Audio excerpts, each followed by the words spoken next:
We had acquired the book, my company, Town Associates, we'd acquired the book Siege of Trenches Farm, and what I loved about it was the premise and the last sequence, the idea of people without martial arts skills defending their home and turf against the hooligans. I'm going to keep them out of this house. Please.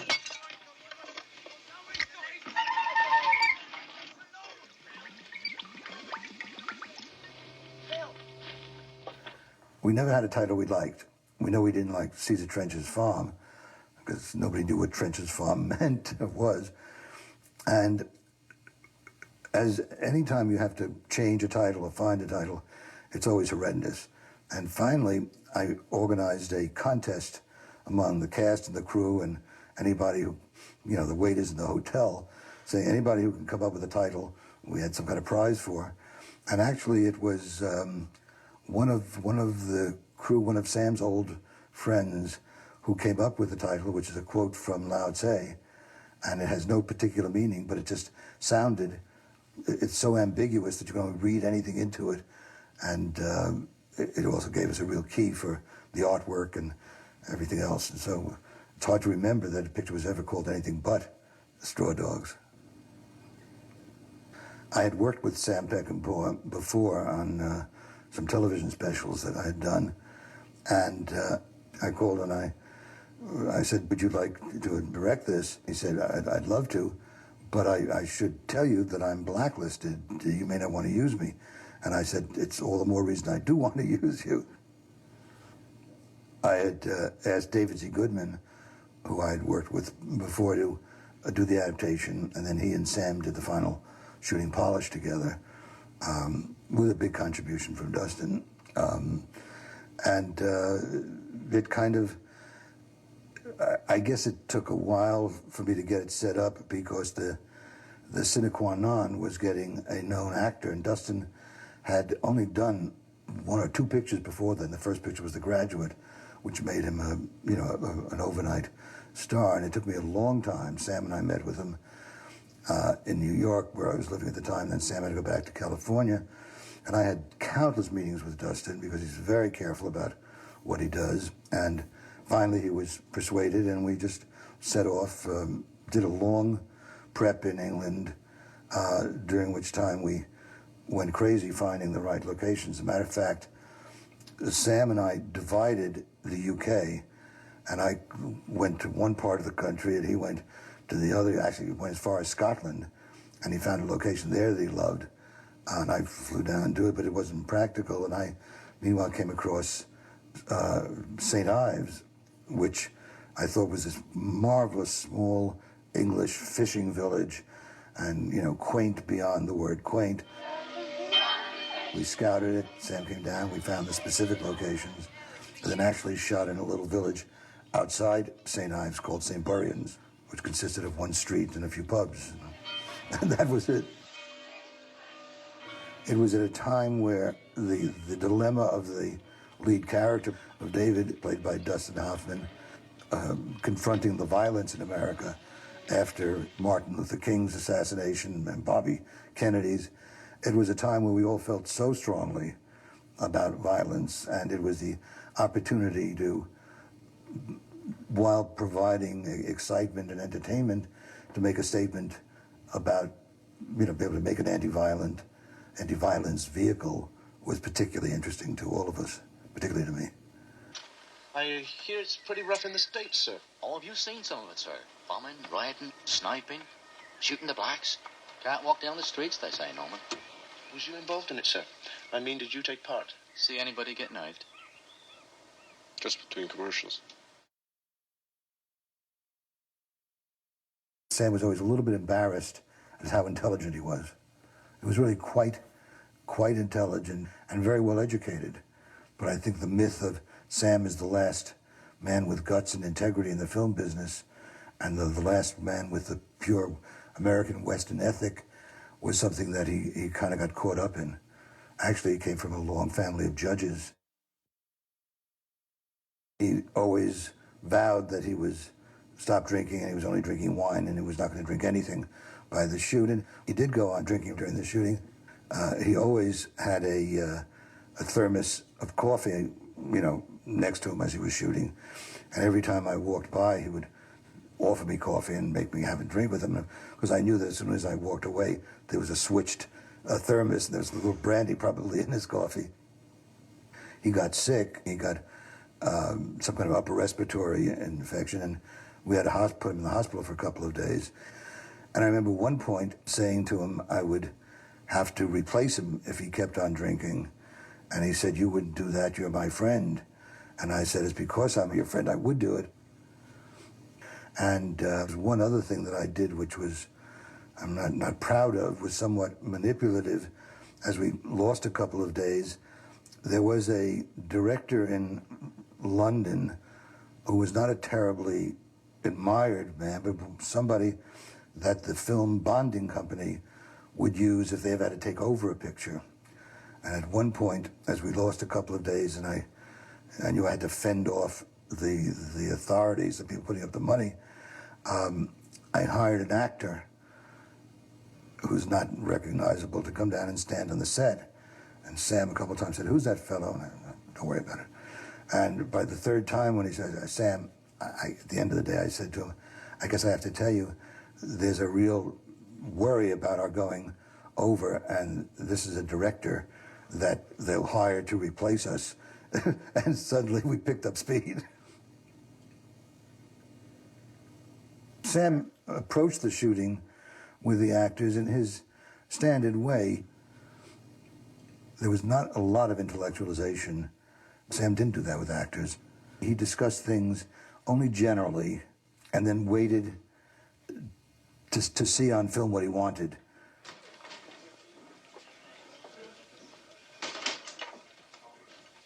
Harry? I think I should have another pint. Dustin Hoffman is an enormously creative and internal actor, and the contributions were, all through the film, less in the actual writing than in moments of dynamic playing. I'm a astromathematician. Oh, never heard of it. That's because I just made it up. And also, very often there was the moments in dialogue that any good actor makes his own. He has to state in his own vernacular. And Dustin was particularly creative and inventive. I have a grant to study possible structures in stellar interiors and the implications regarding the radiation characteristics. Am I boring anyone? Radiation, that's an unfortunate dispensation. It surely is. With Dustin had difficulty working with Sam because Dustin is one of the great internal so-called method actors, and everything must have a rationale, and there must be real reason for every piece of behavior.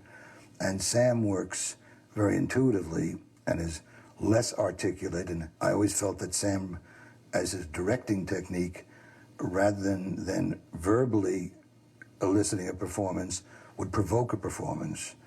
And so it took Dustin a while to get used to that way of working, because he was used to discussing everything at length.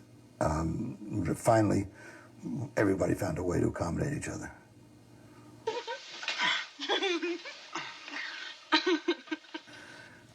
Because we shot in continuity, the film was shot as the story unfolded, really, and that's not very usual.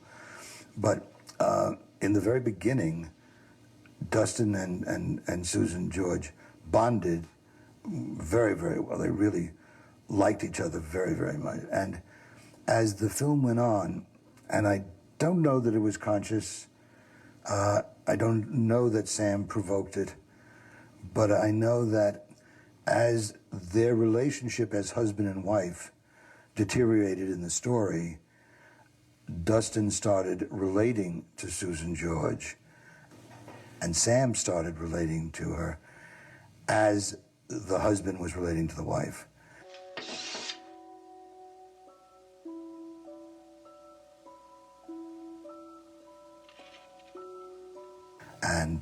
one point, I just thought it was so mean that I remember going and seeing, taking him aside and saying, "You can't do this. This is inhuman." And I think, in his most poetic sense, he told me to piss off. He's getting the performance he wants. But I felt very badly that Susan, I think, was victimized by it, although I think it probably contributed to her wonderful performance. Don't play games with me. No. Don't do it, Amy.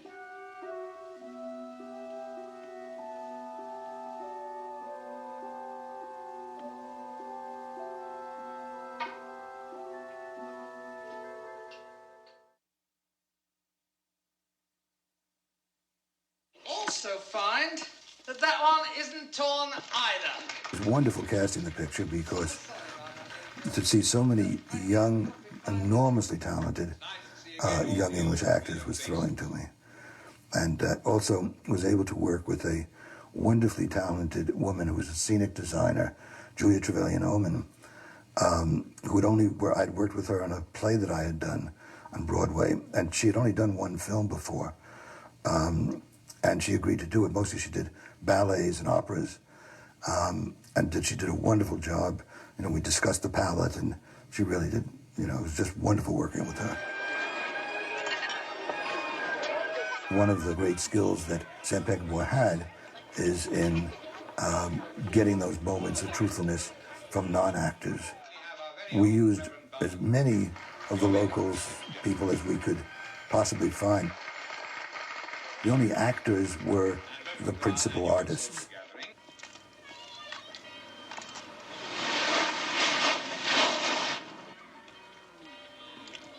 Because David Warner played with a decided limp, people have read into it some great symbolism, and compounded by the fact that T.P. McKenna, who played the town authority figure, played his arm in a sling. Well, David Warner had broken his leg shortly before we hired him, and so we knew about his limp.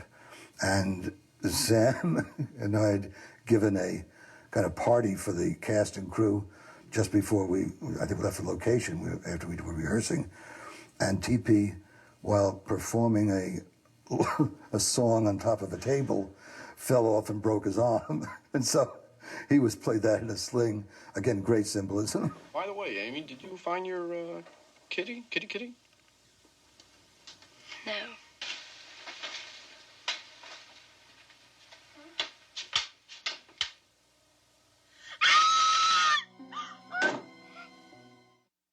People have commented and asked about Sam's violence and have accused it of being almost pornographic.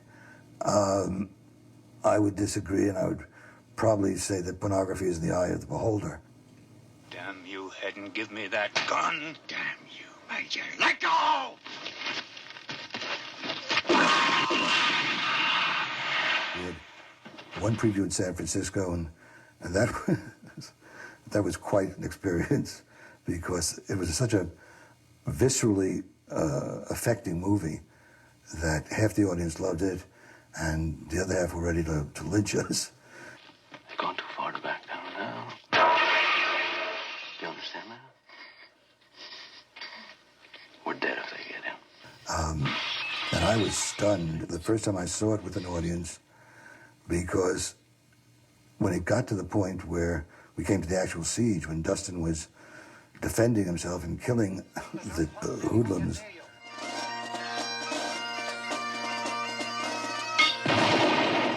the audience started cheering every time one of the enemy were killed, and it was stunning and scary.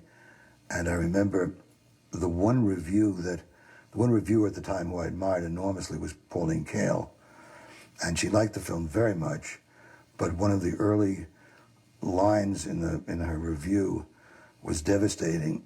She said, "Peckinpah and Melnick have made the first fascist movie of the 70s. There I was, a left-wing kid who had been devastated by that quote.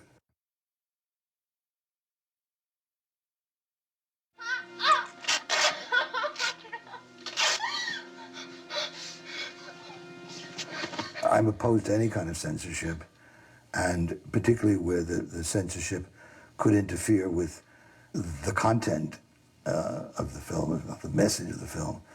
And I remember a very bizarre moment. The chief censor was a lovely gentleman named Sir John Trevelyan, I believe.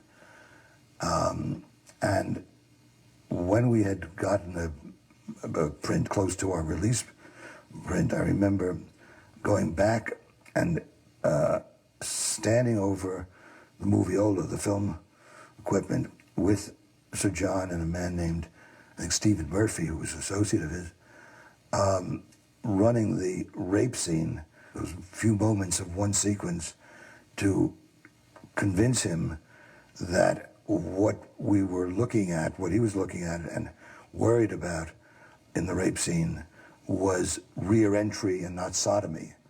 One is acceptable, sodomy is not.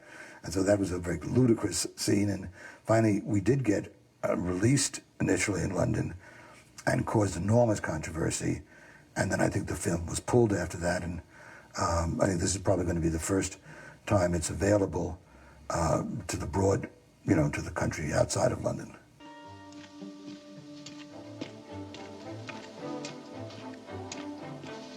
People have asked why it is still so powerful, and I think it is because its intensity is so honest, and it's so easy to identify with the principal actor, with Dustin's character.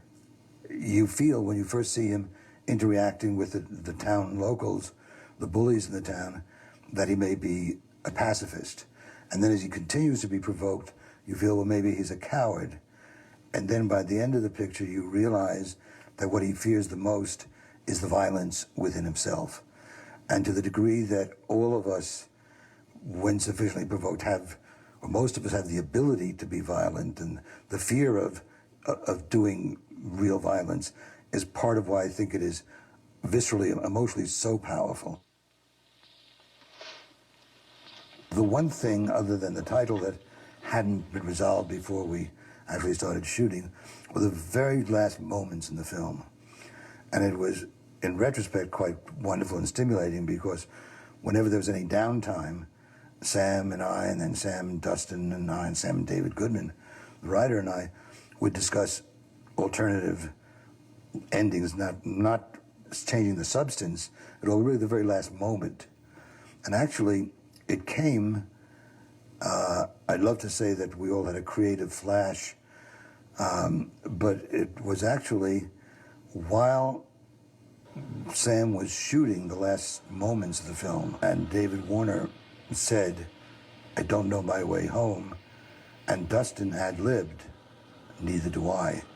And the moment we all heard it, we knew that we had a powerful last beat. I don't know my way home. It's okay.